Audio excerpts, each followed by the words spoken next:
Well, thank you very much. I don't know whether the 2nd of December feels quite early for a kind of carol service, first of the season.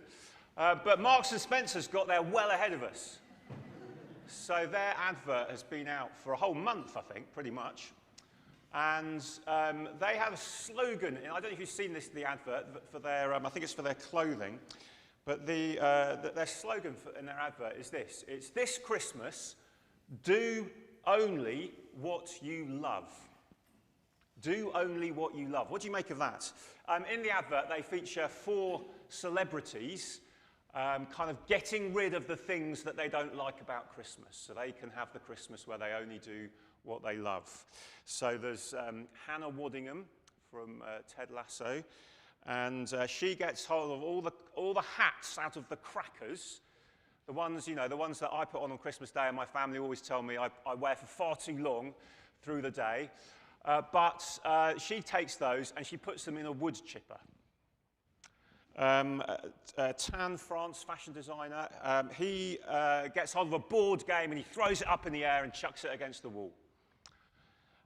Sophie Ellis Bextor, singer, she gets, do you know that Elf on the Shelf? It's quite a new thing. I'm not a fan of the Elf on the Shelf myself, and neither is she.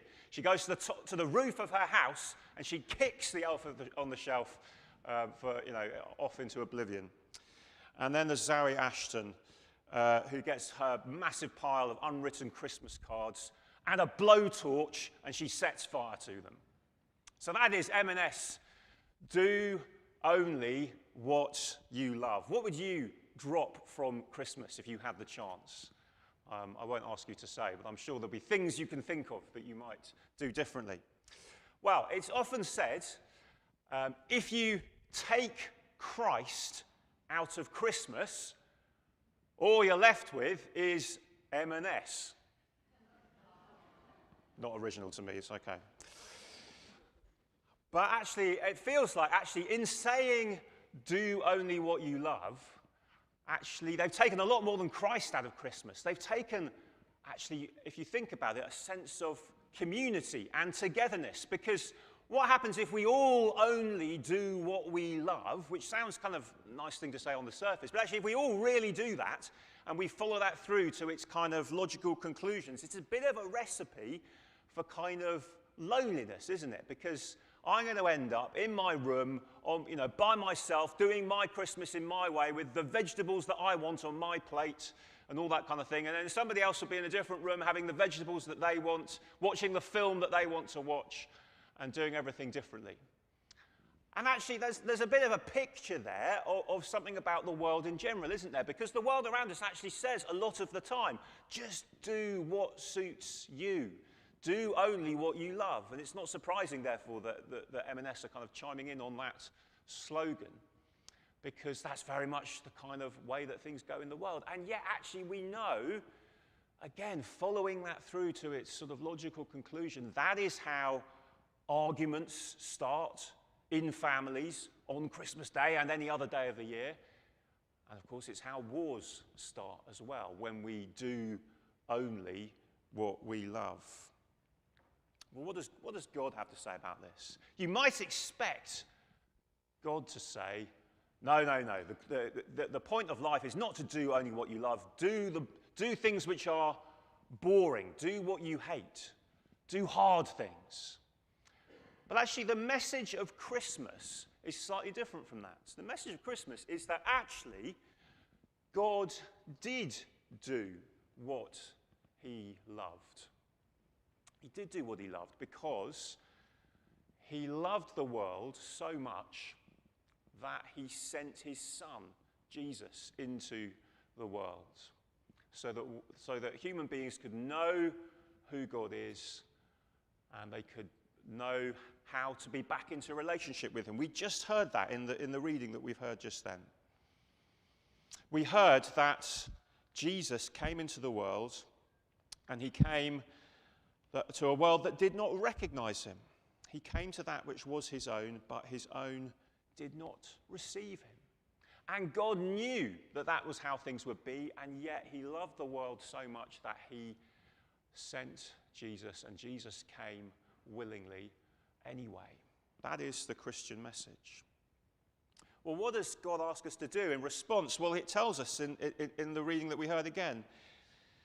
Yet to all who did receive him, to those who believed in his name, he gave the right to become children of God. Children born not of natural descent, nor of human decision, or a husband's will, but born of God. So he gave the right to become children of God. He gave that right to human beings like us who have turned our backs on the God who made us. But he loved the world so much. He did what he loved, and he sent his Son into the world so that through him, if we receive him as a gift, then we can know him and be friends with him again. I guess we hear about the idea of a free gift, though, particularly in the world that says do only what you love, and we may be a little bit suspicious. We may think, what's the agenda? There's no such thing as, nothing's completely free. Well, I'd suggest we don't want to miss out on what's actually going on here. It's easy to miss out on something because it looks different from what you're expecting. When I was about 8, I think, the Christmas present that I really wanted was Donkey Kong Jr. Do you remember this? Do you remember Nintendo Game & Watch? So this is pre-Game Boy, and Game Boy is pre-everything else now, isn't it? But this is where you had a single device for each game with like 3 buttons on it, and only about 20 different things the screen could actually do. But it was the best thing I could possibly imagine as an 8-year-old that I longed for. And obviously, it's a little Game & Watch, come in a little package. So what you're looking for in the run-up to Christmas, you know how it goes. You're looking for a little package under the tree, okay? And the big day came, and as far as I could see, there weren't really any little packages. They weren't small enough, which is an unusual thing to want, isn't it, when you're looking at Christmas presents? I think there's nothing small here. And we opened all the presents and all of them and got down to there was just one left, and it was way too big. And I was thinking, oh, this is so sad. But I opened it, and of course, my parents had done the cunning thing of putting a small present in a very large box, just to keep me guessing to the last moment. See, we need to make sure we're not put off by appearances. We maybe take a closer look. That is what the message of Christmas is encouraging us to do.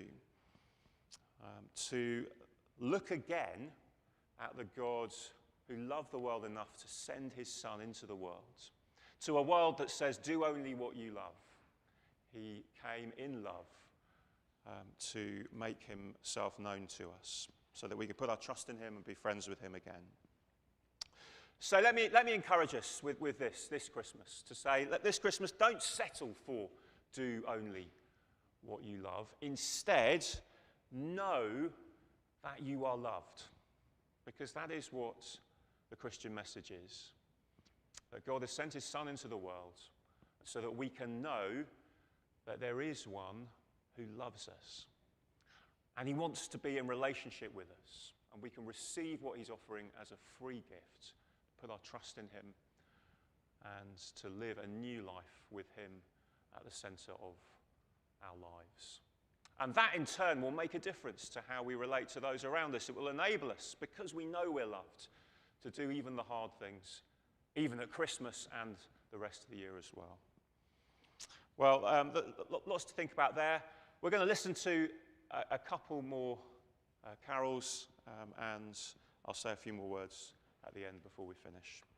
Thanks to the musicians.